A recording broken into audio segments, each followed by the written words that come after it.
selalu menjadi objek lemah yang kerap kali tertindas oleh kesewenang-wenangan. Kasus penganiayaan ibu rumah tangga yang terjadi di Jalan Geobos pada 12 Februari menyita banyak perhatian masyarakat di Kalimantan Tengah. Terlebih dugaan kuat dilakukan oleh oknum perangkat desa. Namun, masih perlukah kekerasan terhadap perempuan selalu dihadirkan di ruang-ruang publik? Trauma yang berkepanjangan akhirnya selalu menghantui korban, manakala kekerasan itu terjadi. Bagaimana kita harus menghentikan dan membuat kekerasan perempuan menjadi haram dan terlarang untuk dilakukan? Untuk membahas hal tersebut, hadir bersama kami Wakil Ketua Komnas Perempuan, Ibu Mariana Amiruddin dan Sri Umi Daryatun, SPD, anggota legislatif dari Partai PK. Halo, selamat sore ibu-ibu semua. Baik, langsung saja pemirsa, wawancara kali ini akan dipandu oleh rekan kami Olivia Teja. Ya, terima kasih rekan Iva. Saya sapa lagi, selamat malam ibu-ibu. Salam sehat. Terima kasih sudah hadir bersama kami.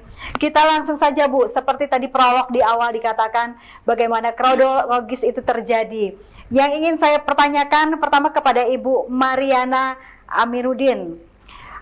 Perempuan kerap kali Bu menjadi sasaran kekerasan terhadap yang lebih lemah tentunya.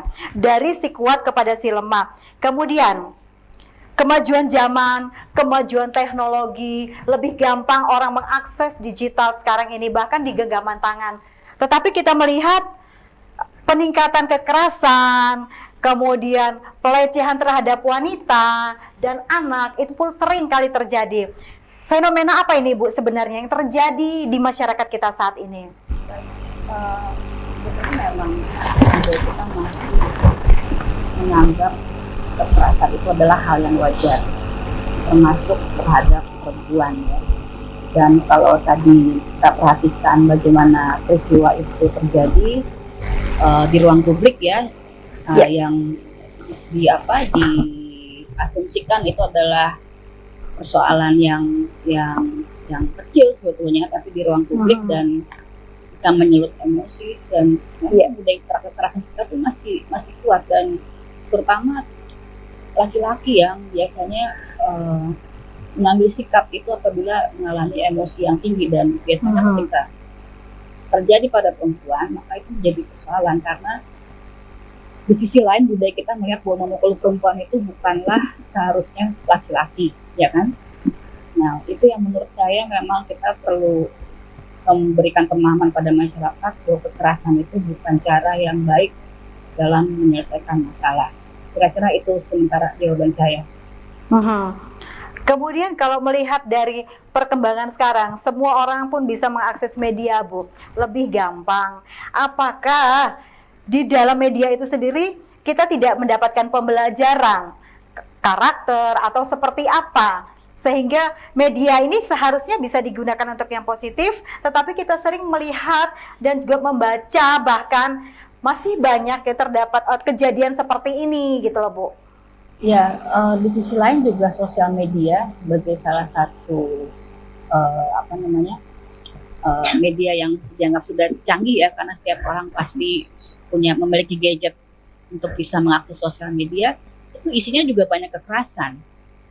Tidak jarang orang bertingkah atau bersikap emosional ketika berdebat atas sebuah masalah di sosial media. Bahkan kalau kita belajar dari Pilpres tahun 2019 yang lalu, itu sampai rumah tangga pun terpisah itu gara-gara perbedaan pendapat ya. Jadi sebetulnya kecanggihan itu tidak mengurangi kekerasan, tapi yang terpenting adalah budaya kekerasan itulah yang seharusnya kita cegah dengan cara memberikan pemahaman pada masyarakat. Gitu. Harusnya juga melalui media ini ya Bu, bisa di-share bagaimana karakter, menjaga, melindungi perempuan dan anak. Ya, seharusnya nilai-nilai yang biasanya diperankan oleh perempuan untuk merawat, memelihara, menjaga keluarga, yang mengasuh anak, yaitu sifat-sifat yang lembut, yang penuh dengan kasih sayang, itulah yang harus dibagikan kepada masyarakat, sehingga banyak pihak kemudian mengadopsi sifat-sifat baik itu.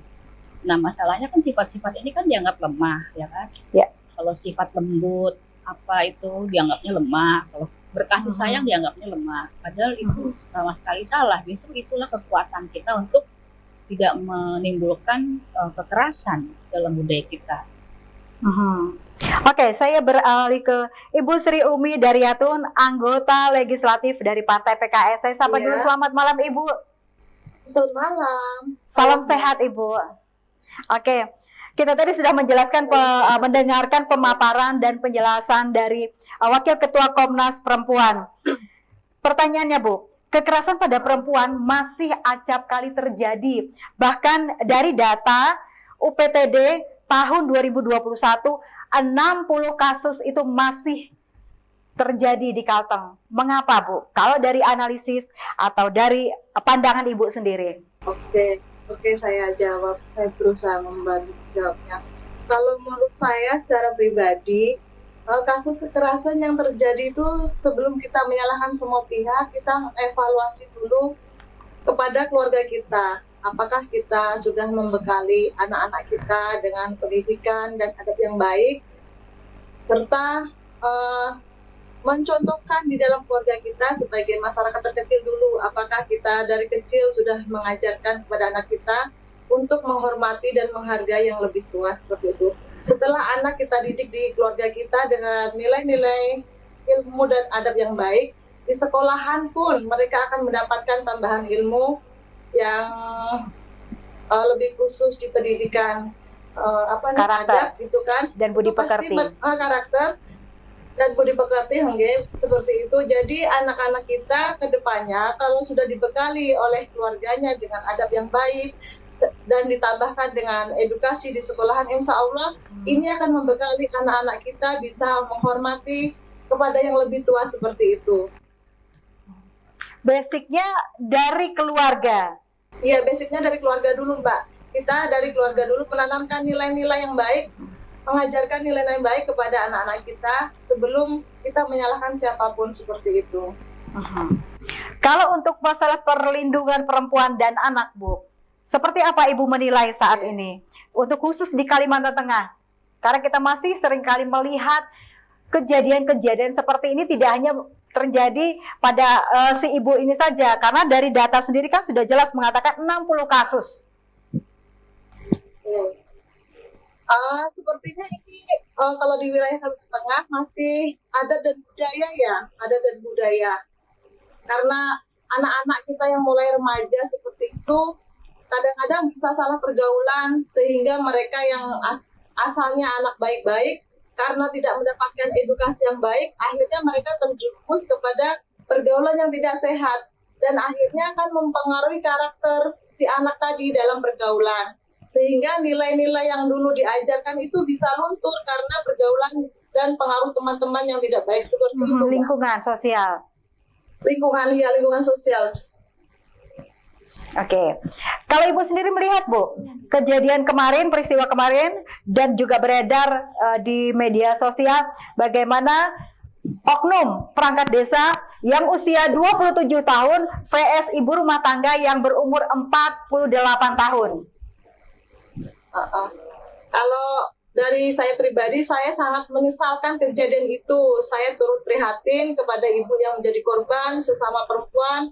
Saya turut simpati ya dan empati terhadap kekerasan yang dilakukan oleh pelaku ini, apalagi pelaku adalah aparat desa seperti itu.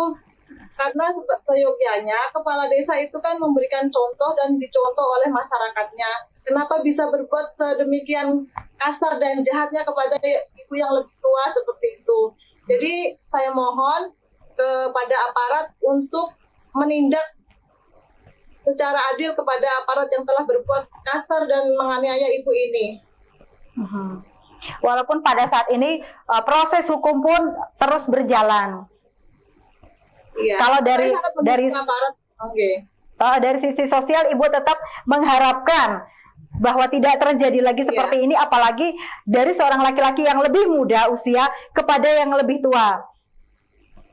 Iya, seperti itu. Saya mengharapkan ya, anak-anak muda itu lebih menghormati orang tua, seperti apalagi ini ibu perempuan ya, lebih sudah umurnya 48 tahun, yang tidak layak untuk mendapatkan perlakuan yang kasar dari bapak-bapak yang umurnya lebih muda seperti itu.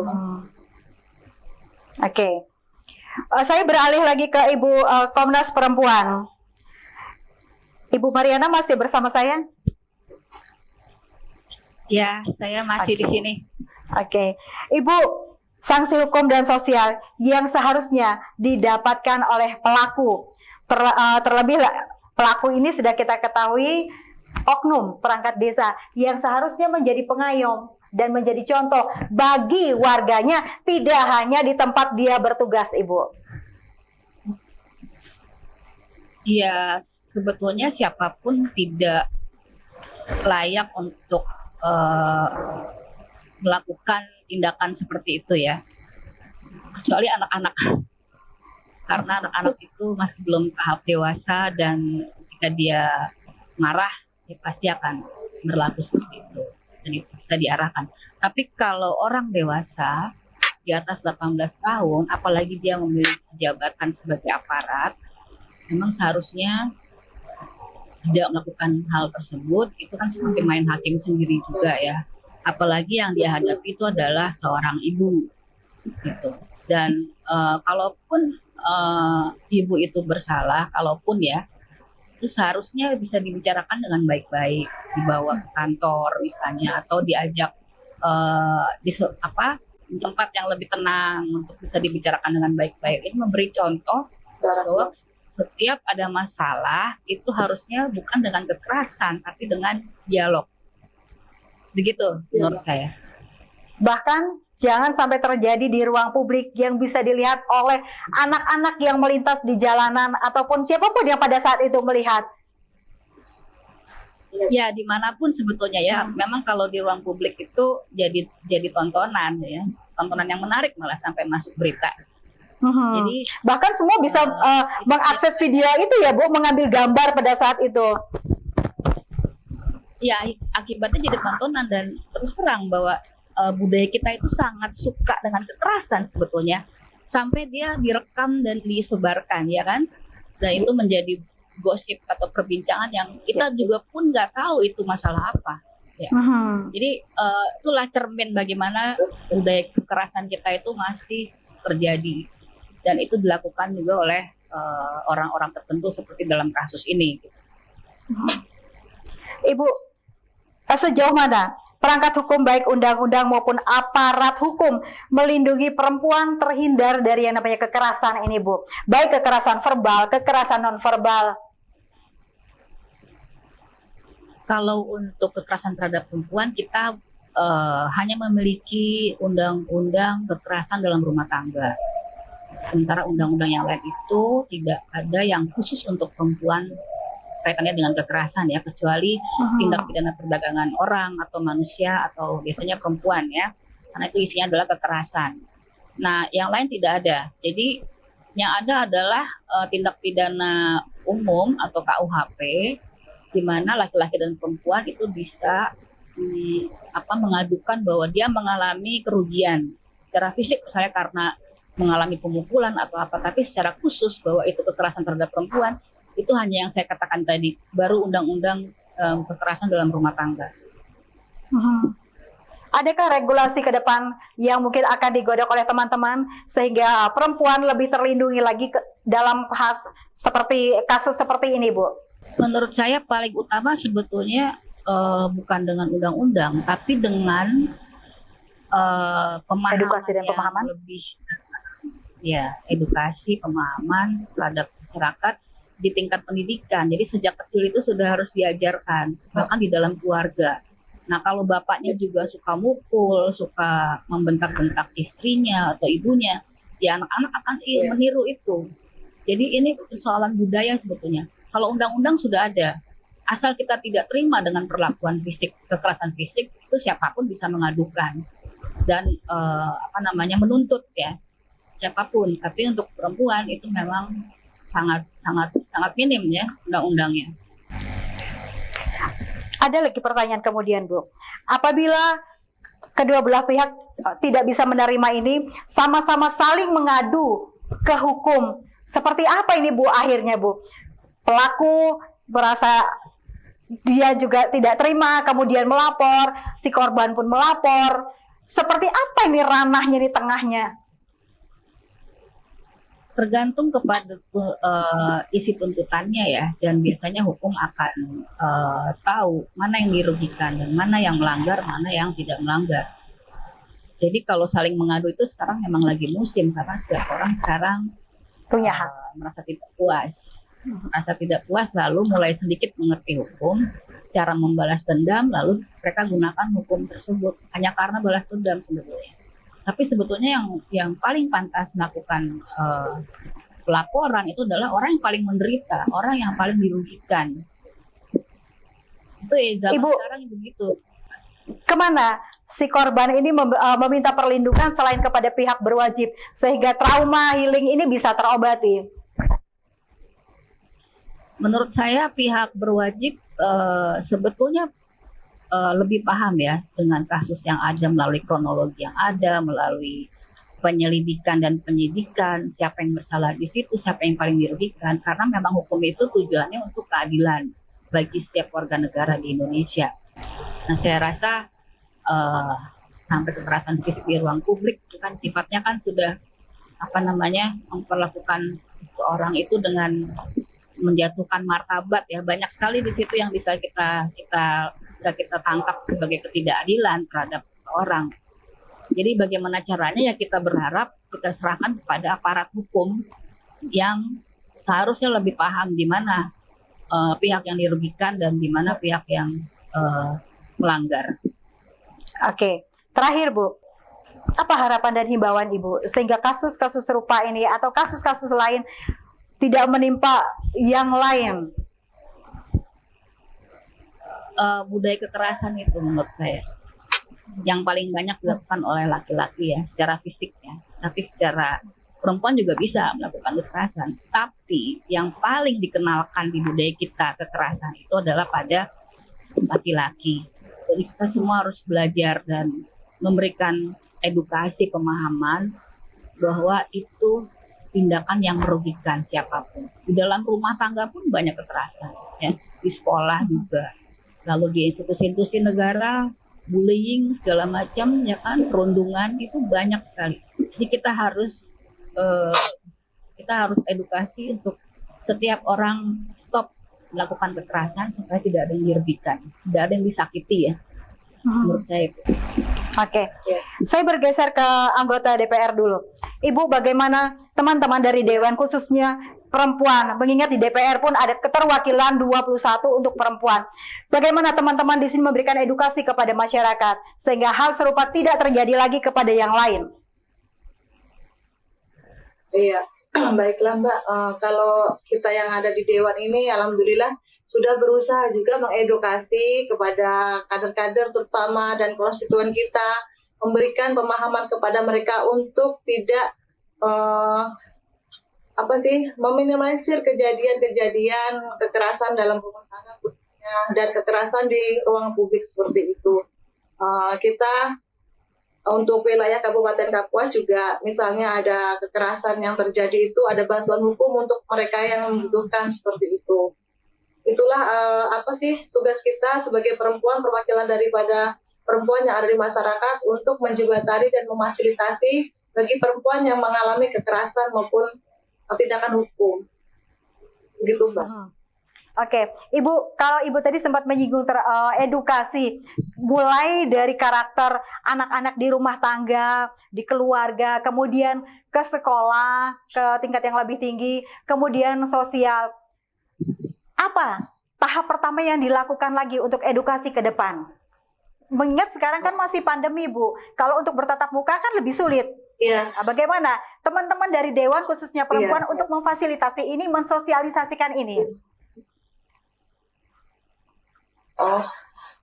Kalau teman-teman dari Dewan, sepertinya kita akan lebih banyak live Zoom ya untuk kegiatan-kegiatan sosial kita, mensuarakan hal-hal seperti ini kepada masyarakat itu secara live Zoom, karena kalau bertatap muka kan dibatasi. Jadi kegiatan kita walaupun tidak terekspos di masyarakat, tetapi kita secara Zoom dan kegiatan-kegiatan yang live seperti ini Mbak masih tetap berjalan seperti itu. Ibu, kalau misalnya kita berbicara tentang pelajaran edukasi, mulai dari keluarga Ibu katakan tadi, kemudian ke contoh misalnya ke ada perkumpulan perempuan, arisan dan lain sebagainya. Hal ini kan bisa Bu ditransferkan. Betul, betul, betul. Jadi dari kita di keluarga dulu Mbak ya, dari keluarga dulu kita memberikan contoh sebagai kita sebagai orang tua, sebagai ibu menjadi guru bagi anak-anak kita saat ini karena pelajaran di sekolah yang ada dibatasi. Jadi kita memberikan contoh dulu yang terbaik pada anak kita. Bagaimana kita cara berbicara, cara menghargai dan menghormati seperti itu. Nah setelah anak-anak kita didik dari kecil seperti itu, lalu kepada masyarakat kita ada pertemuan di masyarakat misalnya kan, bagaimana kita memperlakukan yang lebih tua terhadap kita, walaupun mereka mungkin secara sosialnya seperti apa, tapi kita tetap harus menghormati apapun status sosial mereka, kita harus mengutamakan bahwa yang lebih tua harus dihormati dan dihargai seperti itu. Yes. Terakhir Ibu, himbauan Ibu Ya. dan juga harapan Ibu. Saya menghimbau kepada seluruh masyarakat di wilayah Kabupaten Kapuas khususnya dan seluruh masyarakat Indonesia agar menghindari kekerasan yang sudah pernah terjadi seperti kasus yang sedang kita angkat dan bicarakan seperti ini. Semoga kejadian ini tidak terulang, minimal tidak mengurangilah jumlah kasusnya seperti itu. Saya berharap juga kepada generasi muda untuk membudayakan etika mereka, mengembalikan adab-adab ketimuran kita agar ditumbuhkan kembali bagaimana cara menghormati dan menyayangi kita sesama manusia. Seperti itu, Mbak. Oke. Ibu-ibu terima kasih. Saya ucapkan terima kasih kepada Ibu Mariana Amiruddin, Wakil Ketua Komnas Perempuan. Dengan Ibu Sri Umi Daryatun, anggota Komisi 1 DPRD Kabupaten Kapuas. Stop kekerasan, stop bullying kepada siapapun.